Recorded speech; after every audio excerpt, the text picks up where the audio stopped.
I'm Scott Benjamin with How Stuff Works, and today we're interviewing Sarah Schleuning, who is the curator here at the High Museum of Art. And we're talking about the Dream Car exhibit. And we've got a couple of questions for you, if that's all right. Yeah, I'm excited. I'd like to find out how an exhibit like this comes together. Well, this is a show that we've been working on it for over 3 years, and really starts with a lot of research and a lot of big ideas. As you can imagine, there's a tremendous amount of sort of concept cars and dream cars that still exist, or we hoped existed, and we've just been working hard to find them and bring them here and learn as much as possible about them. It's a monumental task, but one more question I have for you is, how do you get the vehicles onto this level? Because we're not on the ground floor.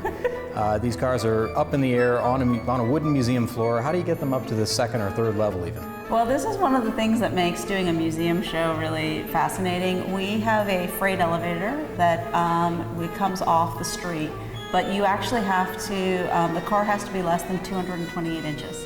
So when we developed our checklist, actually we had to have as firm as measurements as possible to make sure they could actually get in the show. I think I've seen some that push the limits out there, especially the Cadillac Cyclone. A little close there, Yeah. a little nerve-wracking at the last minute. Yeah, exactly. All right. And the third question would be about the vehicle that we're standing in front of right now. Now, this is the L'Oeuf Électrique. Yeah. It's a French vehicle, and you have a special interest in this vehicle. Is that right? Well, I really loved this car.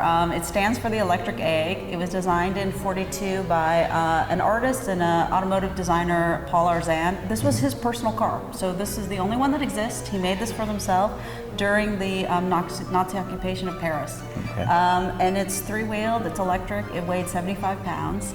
And I saw it in pictures and read about it and really thought this was, it has such a clear reference to smart cars and the kind of things we're interested in today.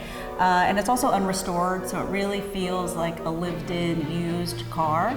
Now, this is the only unrestored vehicle in the entire collection that we see today, right? Yeah, that we see today. So you really feel like one person owned this, they fixed it up, they patched it with the cracks and everything, which I think is really fun to see. But we borrowed it from what's the National Automotive Museum in France.